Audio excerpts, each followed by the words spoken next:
You know, when I was a kid, I asked my mother, "Hey, Mom, do you think I'm ugly?" You know what she said? The truth? What's that? Damn it, Carl, I told you not to call me Mom in public. Jeez, Mom. I mean, Mother. I mean, lady. Mother was only the first part of her name. Yeah.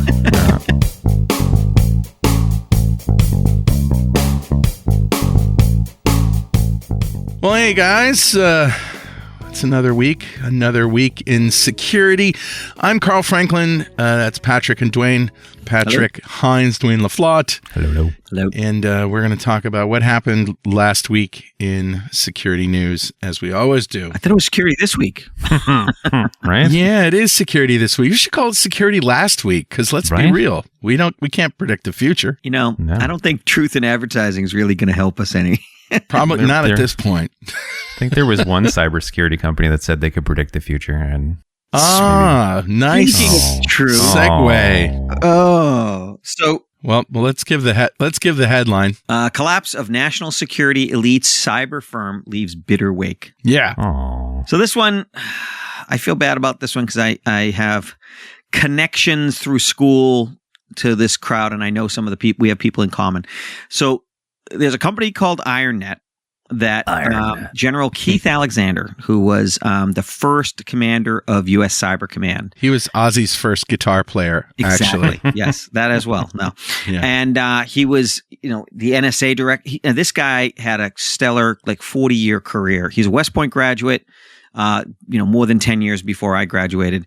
And he's basically the guy that helped the government start spying on all of us. Oh. Okay, in a real serious way. So definitely a thought leader. Way to go, Patrick, with your friends. I probably have friends that making Tomahawk missiles right now. So so IronNet was this promise that he was going to take that experience and all his people he knew and take really good experts and combine that with a software that would look at the environments, network traces from different companies and find the deep, sophisticated hackers that were hiding in the midst. And it was highly touted as we're going to fix security. Exactly. Oh, yeah. And I'm always look very, very, very sideways at those claims because I've yet to see one come out where it wasn't, oh, you're just looking at this problem and you've ignored all these other problems. Yeah. Or you're forgetting that the hacker actually has a vote and can evolve. Or the problem is it's almost a Pollyanna approach, or it's what the article says, and the person who wrote the article focused a lot on, who was funding it and who had connections to Russia and things like that. Yeah. But I think the thing is, it's hubris is what they're talking about. People are overconfident. They think that cyber is something that they can understand, and everyone else who came before them. You remember Princess Bride, Socrates, Plato? Yeah. Idiots. Idiots. Right? So they come in with these attitudes. They would do better to be scared than overconfident. Exactly. And that's why I had it in my bed all the time. But cyber is hard and it's evolving. Yeah. And the enemy gets a vote. And so these are all military principles I live by. And it's kind of tough to see, people who should know better doing this stuff. At one point, General Alexander, as CEO, said, I was naive to the way business is done. And that's because he spent his whole life in the military, not in the business world. So luckily for me, anybody who I actually am really close to no longer works there. Yeah. And hasn't worked there for a long time. And I think they were trying to do the right thing, and they just got caught up in the hype of things. Yeah. And they overpromised. And one of the points they make in the article is this company has never been profitable. But they were evaluated at what, $3 billion? Something like that. And that's always a red flag, because back in the .com boom, how many of us remember, it's a $1 billion company. Yeah, but it makes $1 million a year. Yeah. Yeah. Right. So it's only $1 billion company because you've sold us all on the fact that it's going to be $50 million. Yeah. So those things sometimes work out. YouTube worked out. Yep. They followed that model. Well, it was real software, though. A lot of these a lot of the .coms were like, we're going to create logos that look like they're on fire. Right. $1 billion. And blinking text. Yes. Yeah. So, it's sad to see, somebody who could have been a cyber champion and could have helped protect Western companies and organizations. But I think they flew too high to the sun. But it also shows that this is hard. This is not easy.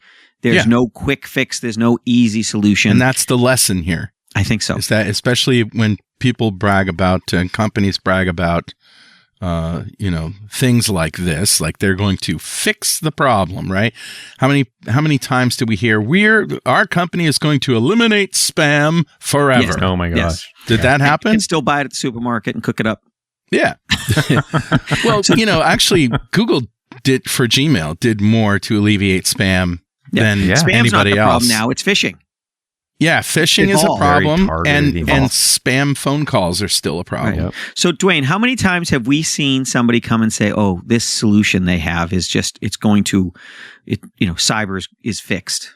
How many times have we been asked to look at those solutions? You know what? And it's always evolving. Now it's AI, right? Everybody's like, "Oh, AI is going to fix the cyber problem." And you're like, "Okay, so let me get this straight. A statistical modeling tool for language right now is going to fix the cyber problem just because it has AI." And you could say that to some extent that's what IronNet was trying to do. Mm-hmm. They were trying to use statistical abnormality discovery to find the hackers, and that works if the hackers stop evolving. Sometimes AI really works, though. I mean, for example, I just bought a new microphone that has AI that makes my jokes funnier. Yeah, you should turn that on. Patrick, you have one too? I turned mine on. Oh my God. How else? Where else are you going to go to listen to really, really smart news combined with dumb jokes? Dad jokes. Where else? This is the only place. Certified dad jokes. Mm-hmm. Okay. Just remember, I'm not a comedian. So that's the takeaway from that story. I'm sad to see the company crash and burn, but it is a lesson, and that we should always take those lessons to heart. All right. Some other things happened last week. CUPS flaws. CUPS, C-U-P-S, an acronym, I think, enable Linux remote code execution, but there's a catch. Yeah. So CUPS. All right. First off, CUPS. There was a time where us hackers would always look at a Linux box, and every time you'd look at a Linux box and you'd go to break in, CUPS was on. There was always a CUPS service, and CUPS is the common Unix printing service, right? So it was a printer service. This is going to be bad. And is it like a spooler kind of thing? Just like pretty a much queue? Exactly. Yeah. So, and we always thought to ourselves, the first hacker who compromises CUPS is going to rule the world, because CUPS is on every box, and by default, it's run by root, which is the highest level user. Oh, man. And CUPS for the longest time, people are like, "No, it's just not even possible. You just can't compromise CUPS." Who's waiting? Yeah. Just asking for trouble.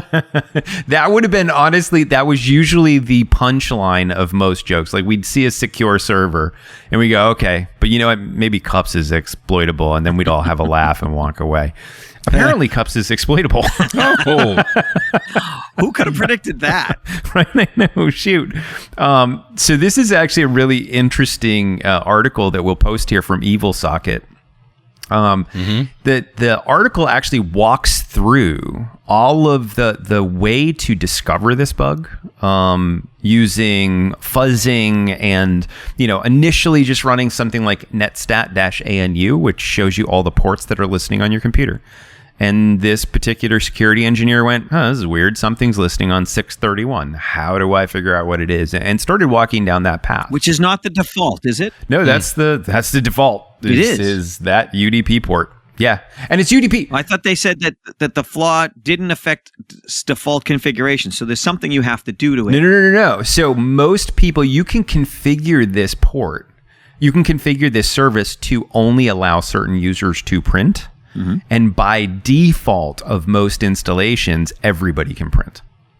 So the default is actually open, not if you configure it. Oh, okay. The article was wrong then. Yeah, and what's interesting is most times when you're breaking into a system, especially if you're doing an external surface of attack, which is looking at all of the digital assets on the internet, you most of the time don't look at UDP. Right. UDP is TCP is obviously easier to see if ports are open. UDP sometimes it just takes a really long time for you to do a UDP scan because it's not connection oriented, right? So it may or may not come back with certain packets.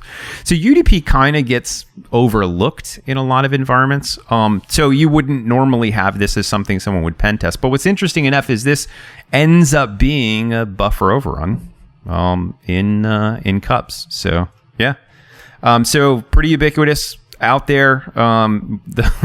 Interestingly enough, they discovered it using the American fuzzy lock. How is it possible that somebody hasn't fuzzed and tried to do buffer overruns in cups? I mean, so it's everybody has it. It's complicated. No, but it's complicated. I mean, like I said, this person used AFL to fuzz, and what AFL does. And there's tons of fuzzers out there. They just get some advice to Carl. Automatic fuzz library. American fuzz lop. Okay. That was close. Yours actually probably makes more sense, but yeah, it does. All it does is it keeps submitting random data to the interface for whatever, in this case, cups, and waiting for it to crash. And it will do billions of different permutations and it will record every time it crashes and what the input was. And that way you can narrow down, okay, if I get a crash, is it a crash that I can exploit? Because not every time you crash a service, it's exploitable. Sometimes just denial of service. You can feed it a set of characters. The service doesn't know how to handle it and it dies. Doesn't mean you can take it over. Right. But in this particular case, there's enough of a buffer afterwards where you can actually then manipulate that input and take control of it. So this is remote code execution on any server, even one connected to the internet that has cups turned on. So that's pretty bad. So is there a score? Yeah, I mean, honestly, I'd say because a lot of default configurations are going to have this configured, because there's a low barrier to entry, and because now there's a proof of concept code out there, I would rank this one pretty high. I would say, our contagion score is probably in the 9s. That's high on this one. So I'd go definitely patch on this one. So there is a patch available. There is a patch available. Yes. But this is something that people don't even realize. They'd have to know their inventory, know they have Linux servers or systems, and go and go fix it or turn it off. You might not even know. Yeah. So and here's what I say. I say there's a patch available. They're working on a patch. So by the time you get this podcast, it probably will be patched. Currently today there is not one, but I suspect within the next couple of days there will be one. So if you are running cups version 201 or less, A, you could configure so that not everybody can print, or B, just shut off the remote printing service. Just stop cups browsed, and you'll be okay there. Is my smart TV connected to the internet a risk? It should not be. So your smart TVs are generally running a smaller, like a Squash FS, a smaller version of Linux that doesn't actually have all of the same functions as a full-blown GNU Linux. And why would your TV need a print spooler, right? Well, you'd say that there are probably things running on your TV that you absolutely don't need, but printing's not one of them. So I think you're okay there. Why would a hypervisor need a games folder? You know what I mean? Yeah. Well, but it's there. Lots of instances of things that are left over. Because we plan to come out with a feature next year that's going to be the best. Or because when they deleted it stopped working and they didn't want to run down why. Well, that happens a lot. That's probably true. Just leave it in there. Just leave it in there. Leave it to Beaver. Leave it. All right. So that's a big one. Big bad one. Go patch if you can. Yep. Definitely go patch. I thought this next story was really, really interesting. This is in cybersecurity news. NIST. Finally agrees. Our friends at NIST recommends new rules for password security. And guess what? They pretty much agree with us, as Patrick just said. For 3 years, we've been saying this. Yeah, it's size matters. Size matters. Here at Security This Week. Now, longer is better. They're also recommending... Dwayne says we're talking about passwords, right? We're talking about passwords. They're recommending getting rid of lots of the stupid rules. Yes. So, they have definition for verifiers and CSPs, which is, when you're coding a system, when you're setting up a system that requires passwords, here's what the rules you should follow. And there's shalls and shoulds and shall nots and should nots. You shall make it a minimum of 8 characters in length. That's ridiculous. 8 characters? You should require 15. They said you should require 15. Yeah, so like bare minimum is 8, which is absurd. But then they say, listen, you really honestly, it should be 15. It should be 32. It should be 15 is the minimum. Absolutely, I agree with you. But you should allow a maximum of at least 64. Well, and we've seen websites where the maximum is 15, which is insane. Yes. But maximum of 64 makes sense. Why would you set a maximum at all? You shouldn't set a maximum. Honestly, I've seen maximums of 8. Yeah. I agree. Well, your maximum should be so high that... I agree. Yep. Yeah. Yep. I agree 100%. You should just set it to NVARCHAR and let it roll. Yeah, exactly. I think some of this is a nod to the fact that they can't fix all of the Wi-Fi. Yeah. And that has a minimum of 8. And so they're like, okay, we're going to just like make that a minimum and hopefully move it up. Did they say anything about, special characters, uppercase, lowercase? Support for Unicode. Yep. They should support Unicode. They said you should get rid of that whole complexity dance. Yeah. Yes. And must have at least one number, one uppercase, one lowercase. Shall not impose composition rules requiring a mixture of different character types. Dumb. Yeah. Yep. Okay. Should not makes things less secure. Yeah, honestly. Shall not base it on knowledge like the name of your first pet. Right. Yes. And shall verify the entire submitted password and not truncate it. So, did you hear that, Mom? Fluffy123. You got to change it. I keep telling you, Mom. Yes, I am calling you Mom. NIST had a problem where last time they gave updated updated guidance on this, they did a good job. But the time before that, and I think they've done a good job here, the time before that, I think they let like a dim-witted intern write the rules because they really screwed up and put a lot of things out there that were stupid. Yeah. And actually hurt the world. Maybe it was our guy from IronNet. Maybe. He's a smart guy, but he had a bad day. So this is, another set of incremental better rules so I think NIST is starting to get their game on fleek. That's good. As the kids used to say. Yep. But you also do notice at the end of this... They used to say that 10 years ago, Patrick. I was going to say. Yeah. Yeah, I know. Well, they were kids. They're still kids to me. But interestingly, at the end of this recommendations, they also say the guidelines also stress the importance of multi-factor authentication. Yeah. Right. So although this particular recommendation is around passwords, the multi-factor authentication we've seen from Google and Microsoft say that about 99% of attacks on accounts go away if you have MFA on. Yeah. Like for me, I have my Microsoft account has no password. Yeah. I'm entirely passwordless. Somebody logs into my account, it is going to ask me whether that's me. Right. And I'm not going to click on it. The Azure portal is going to require MFA for you to sign in just like next week or something, I think. Yeah, it's soon. Very soon. October. Actually, it might have already gone into play. But so next we week. have cyber insurance, as everyone should have, and they require me every year to sign an affidavit that swears that we use multi-factor authentication for our email systems, which we have since it became available. But all MFA is not created equal. Yeah. So I want to do a little bit of a PSA on this. All right. Getting an email, getting a text message is level 1 MFA, basic table stakes. And it's better than nothing, a lot better than nothing, but it's not the best it could be. Because if I get a hold of your password, I may have the password for your email. And so that's not as good. Password authenticating applications are better. Yep. And one of the best right now is Microsoft because they don't allow you to just say yes.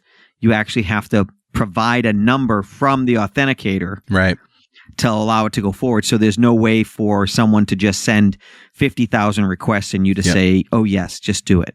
There's no accidental doing it. Yeah. And I think so we talk about there's good, better, best. It's all good. There's better ways to do it, and there's the best ways to do it. Yeah. All right. Before we take a break, Dwayne, we have implemented our Discord server, have we not? We have. Yeah, the Discord server is up and running. It should be okay. At first, honestly, I locked it down so tight, people joining couldn't see anything, including any of the rooms. And they would just get failure to load messages because the general room wasn't even accessible. So hopefully I've opened it up a little bit more. Yeah. So you can join it and ask questions. But there's all sorts of cool things in there. You're going to start off as a cyber initiate, and as you ask questions and interact with the Discord, you'll actually move to higher and higher levels. We're toying around with the idea of doing things like, VIP access, where you can, we'll fire up, me and my team will fire up some boxes and we'll start hacking them, online. Yeah. And you guys can jump in and watch. Maybe we'll do something like, you could actually sit here and watch a live recording or listen to a live recording of Security This Week. All sorts of cool things going to be coming up. So you made a welcome bot called Dade. That's the app. I did. Yeah. So he's an AI bot. This is great because he sent what could go wrong? He sent a message to Palisar, right? Hey, Palisar, welcome to the digital world. I'm Dade Murphy, a.k.a. Zero Cool, your guide through this wild hacker ride. And then Palisar replies, so does Dwayne have my creds now? What do you mean now? You had your creds when you set them. Good times. So, all right, we're going to take a break. We'll be right back after these very important but necessary messages. And we're back. It's Security This Week. I'm Carl Franklin. That's Dwayne and Patrick. And just a reminder, if you don't want to hear these ads, you can pay $5 a month to get our crappy show without crappy ads in your own very non-crappy feed. So go to patreon.securitythisweek.com for that. Okay, let's talk about critical Zimbra, remote code execution flaw exploited to backdoor servers using emails. I thought emails were safe, man.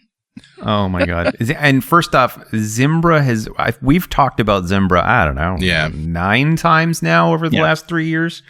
One of them, one of the Zimbra flaws before, I don't know if you guys remember, you could send an email with a virus attachment.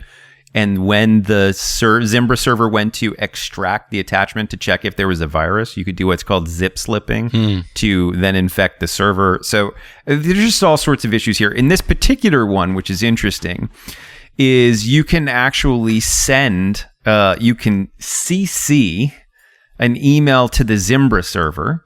And in that CC, you have to send it to user@domain.com, like Dwayne at pulsarsecurity.com. Instead, you send a massive text of base64, which is a command you want it to run, at fake.address.com. Wow. And it just takes the name of the user and runs the script. Nice. For some reason, which seems weird. But yeah, there you go. Very convenient for the hacker. Yep. Right. Very convenient. Yeah. So and it's not even hard, honestly. It's literally the example in the link we send here is literally calling the curl function to curl out to an IP address and pull down information. So you can get it to do all sorts of magical things. Yeah. So yeah, much more nefarious things than just running curl. If you're running Zimbra, yeah, exactly. Well, yeah. Although curl's pretty awesome too, but if you are running Zimbra, there's a CVE on this. It is CVE 2024-45519. What's the score? I don't know this. So does it list the score? I don't know what the official score is, but I could say our score would absolutely be a 10 on this because it is really so easy to exploit. There is just no barrier to entry on this one. Wow. And it doesn't require a lot of sophistication. It requires none. The person doing it could be, not brain dead, but they could be could be close. Not an epic hacker. So it's been resolved in version 9.00, patch 41 or later, versions 10.09 and 10.1.1, and Zimbra 8.8.15, patch 46 or later. Go patch. Yeah. Yeah, my advice, though, before you go patch would be delete your Zimbra server and go to Office 365. Hey! It's free. Even if it was free, the price would be too high. Yeah. Well, incoming lawsuits. Thank you very much. If the product is free, then you're the product, right? That's right. Okay, this next one in cybersecurity news kind of befuddled me because it says record-breaking 3.8 tablespoons DDoS attack with packet rate of 340 million PPS. How do you get a DDoS attack measured in tablespoons? Oh, wait. Well, because teaspoons are just too small. No, I'm sorry. It's TBPS. I'm sorry. I was dyslexic. Terabytes per second. Dyslexic there. Dyslexics of the world, untie. Doo-doo-doo. Oh, that's awesome. All right, so there you go. So what happened here? Yeah, so they don't go into a lot of detail as to who the customer is, and that's actually not super important. Yeah. The important thing is like 3.8 terabits per second is a staggering amount of data coming through the wire. There are multiple ways to denial of service something, or DDoS, distributed. It's got to be local, right? I mean, no, not at all. I mean, so let's say we were able to compromise, a large, I don't know, let's say it's cameras, all IoT cameras, all IoT refrigerators, right? We had access to, and we could get them all to just make a query to a website. Well, if that's millions of devices, now I've distributed this across the world, and I could have maybe 10, 15, 20 million devices make a request to a website at the same time. Right, but the internet is only so fast. It is. And it's only so fast as the last pipe to that server. Yes. Right. So imagine I take 20 million home users, all of them with different internet pipes, whether it's, they're using Fidium fiber, they're using, Starlink, they're using Xfinity, they're using Cox, right? So they're spread out all over all these ISPs. Mm-hmm. They may only get a gigabit to their house, or heck, they may only get 100 megabit to the satellite. Yeah. But if I'm doing 10 meg and you multiply that by 30 million people, well, that's a fair amount of traffic once it gets to its endpoint. And its endpoint, let's say it's, AWS, yeah, they can probably mitigate it. But if the endpoint is somebody managing their own Zimbra server, you're kind of in trouble if you get that much traffic. So the 3.8 terabits per second isn't what ended up at the site. It's basically, if you add up all of the clients that are attacking, it added up to 3.8 terabits per second. Right. And they show you like a picture here where it's like people all around the world, devices all around the world coming in at their local endpoints. That data aggregates up, and slowly you have this, this massive amount of data going to one particular device. Yeah. Right. Yeah.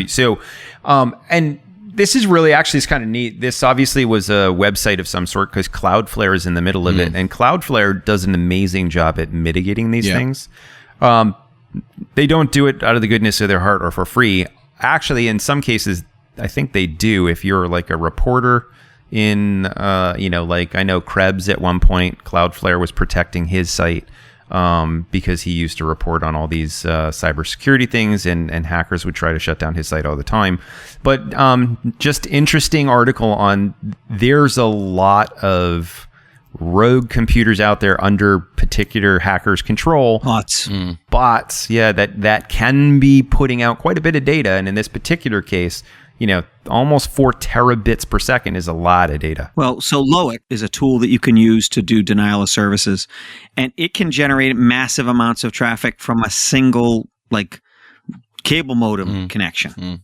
So you can actually get multipliers sometimes, depending on how the attack is done, where you cause a lot more traffic with just a little bit of traffic. I think the more interesting number here is the packet rate, right? So the packet rate is 340 million packets per second.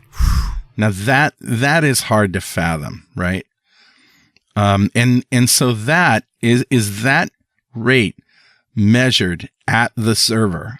Yes. Wow. Yeah, that's measured at the endpoint. Yeah. So they have to be sitting on a fat pipe. Yep. Yeah. Or you got these mitigators. You can pay to have this mitigation, but the average site doesn't have the ability to mitigate these kinds of attacks. No. And unless you get behind something like Cloudflare, right? But you get behind Cloudflare, they will mitigate these things. You have to pay a good bit for that. That's not something that you're just going to get for a hosting fee. And I believe the payments with them are usually like your private security company. If they have to put down a small army, it costs more.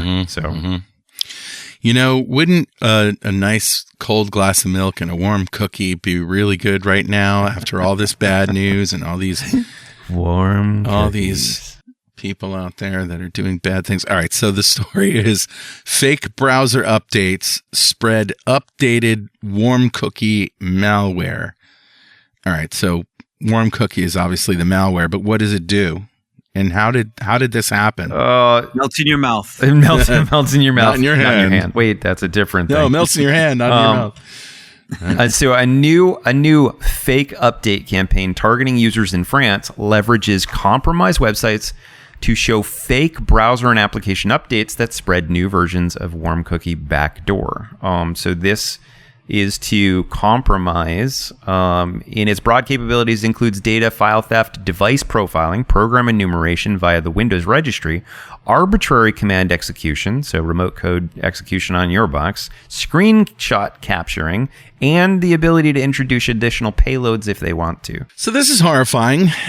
Does it mean that when my Google Chrome says, hey, relaunch to update, that could be a fake update? So no, that's a great question. What this means is if you go to a website and the website itself says, hey, click here to update. Who would do that? Don't do it. I know, right? Not any of our it looks listeners. Legitimate.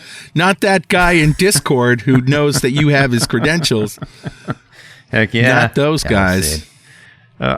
So if you look at this article, you look at the page, it's an update for Microsoft Edge. It looks legitimate. The URL is edgeupgrade.com. Jeez. So it looks pretty good. And when you click on the update, that's where the compromise happens.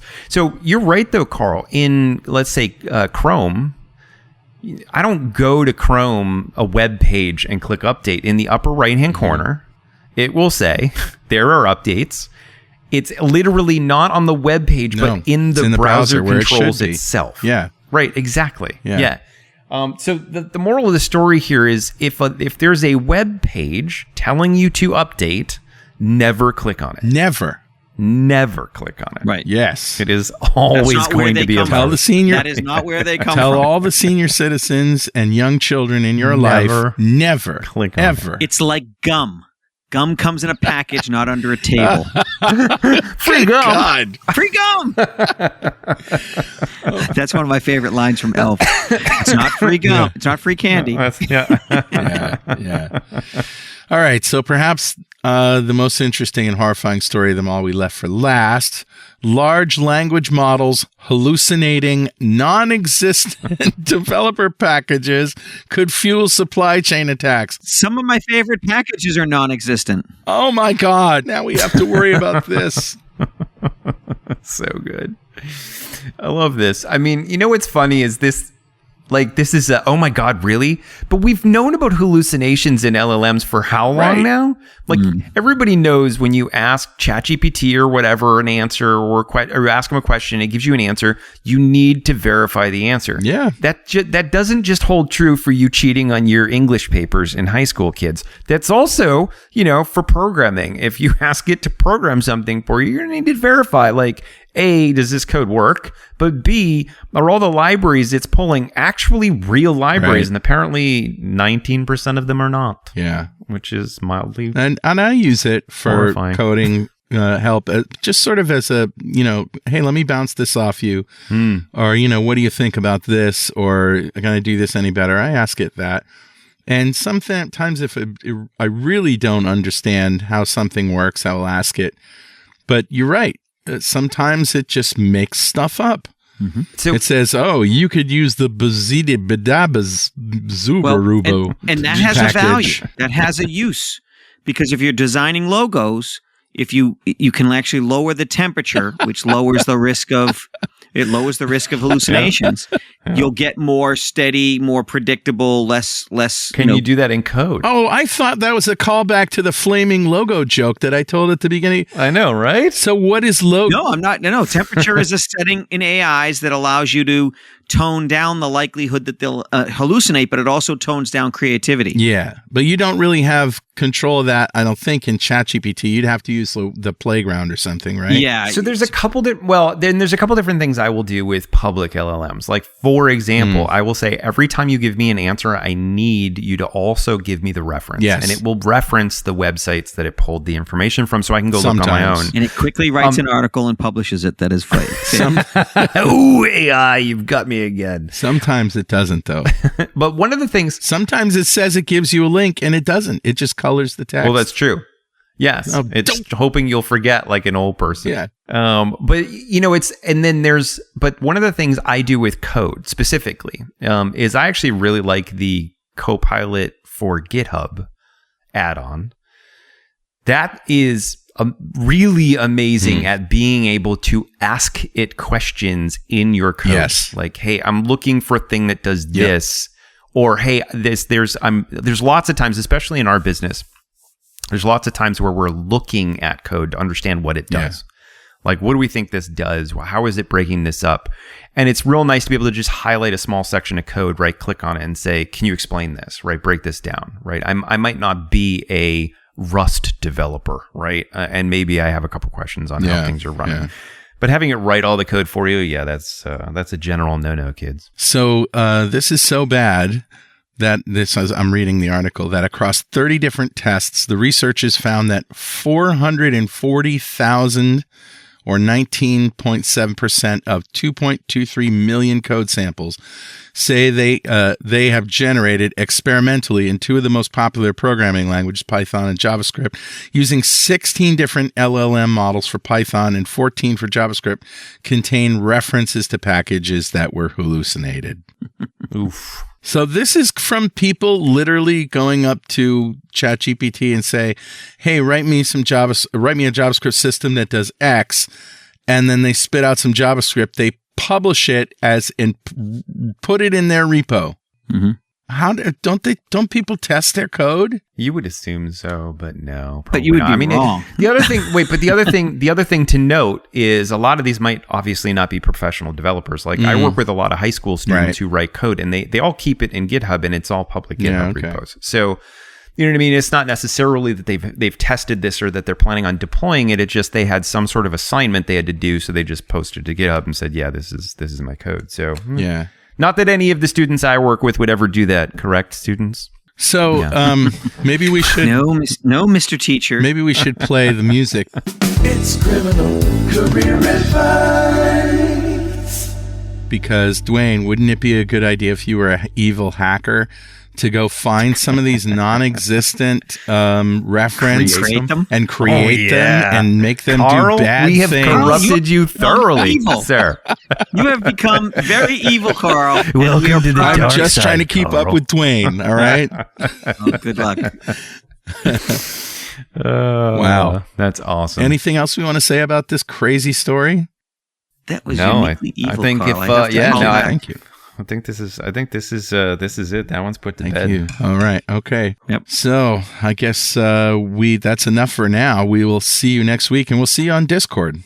Right? Yeah, discord.securitysthisweek.com if you guys are interested in chatting and asking questions and seeing all sorts of stuff on there. By all means, jump in. And I also put the link in the show notes, so you can go to the website. All right, that's it. We'll see you next week. Thanks, guys. Bye-bye. Thanks, guys.